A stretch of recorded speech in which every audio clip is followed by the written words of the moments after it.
All right, we're here at the Cadillac Lounge with Sam Grosso for the first edition of On the Stage. These segments are basically so Torontonians can get to know the live music venue owners. They're not these just mystic beasts that people hear about and make up stories of. I am a beast, but not very mystic. I don't know. I hear lots and lots and lots of stories about the Cadillac Lounge and its evolution, and you, because you've been a mainstay in Toronto live music for how many years now? Oh my gosh, 22 years. 22 years this weekend, actually, I guess, yeah. Now that started way back. This isn't your first live music venue, is it? No. So I had a little bar in Kensington Market called Graffiti's Bar and Grill, which I can happily say it's still there, rocking it out. And I opened up that June '95. And when did you end up selling that to Steve? He's another one of our mystic beasts, I suppose. So Steve was my manager at Graffiti's, and I opened up the Cadillac in 2000. So I sold it to him, I guess maybe 2002. You had a thriving business down there, and you grew up in that neighborhood, did you not? Kensington Market, that was my home base. My parents bought a house there in I think it was 1961, and they immigrated from Italy in 1954 and 55. And getting to know you over the years, you had a lot of admiration for your father, and he was kind of like a famous guy onto his own, was he not? My dad was a bit of a character. He was a legendary street vendor in Toronto, and they called him the original popcorn man. He's a legend. He's still a legend, and 2-3 years ago he left us, and so I miss him every day, but he taught me a lot about business, and more about that, he just taught me more about family life, and providing for a family by having your own business is the way to go. Moving on from Graffiti's, you had a thriving business at Graffiti's. What was the reason? Why move on? Why get bigger? Why get better? Yeah, I ask myself that every day. Why did I do that? I had a great customer base at Graffiti's, and a lot of them lived out here in Parkdale, and I always liked Parkdale as a neighborhood. And back then, 17 years ago, it was definitely the Wild West. Maybe that's why I liked it so much, because it was a bit edgy, and it's definitely not what it is today. It's a tough neighborhood filled with great people, great customers, and great friends that lived here.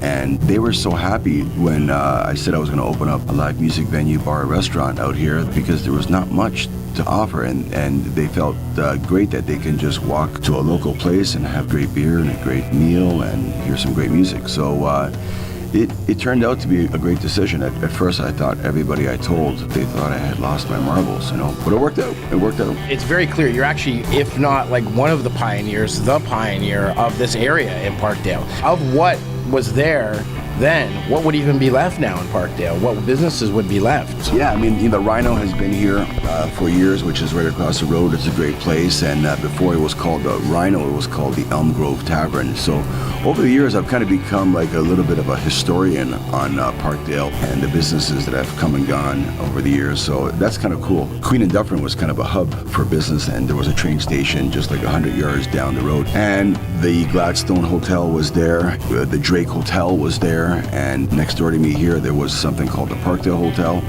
And down the road, what's not there anymore, it was something called the Union Hotel. So people would come into town and come off the train and grab their rooms and do their business and then head back out to the outskirts of the city. How far back would that have been? That would have been like the 1900s, Wow. 1910, 1920s, In the original foundings of Toronto, this would have been like you said, a hub, right? Actually, Parkdale was his own little town. Wow. See, I didn't know that. So there would have been York and then Parkdale or whatever was in between. That's interesting. Cadillac Lounge wasn't what Cadillac Lounge is today when you moved from Kensington Market to Parkdale. It was half the size, I guess, or maybe even a little less, right? I didn't have to buy any business here because there wasn't that much of a business to buy. So what I did is I just leased this space. Myself and Joanne, who still works with me here once in a while, 17 years ago, we just worked every night behind the bar, and we treated everybody great, and everybody that came in the door, we treated them with respect, and happy that if somebody had 20 bucks in their pocket, we were happy that they came in the door to spend it here. And that's the way we built the business. And then maybe about 3 or 4 years after that, I noticed that the building next door was up for sale. And the history about that building next door was that it was a separate property. But at one point in time, it had belonged to the Parkdale Hotel in the 50s. And the previous owners in the 50s and 60s decided to sever that part of their property. Why? I'm not sure. But I bought that building, and what I did is I opened up the back to have a 200-seat patio. And that coincided with the no smoking bylaw, that you couldn't smoke in the inside of a restaurant or a bar. So next thing you know, I got a restaurant, a bar that you can't smoke in, but I got a 200-seat patio that you could smoke in.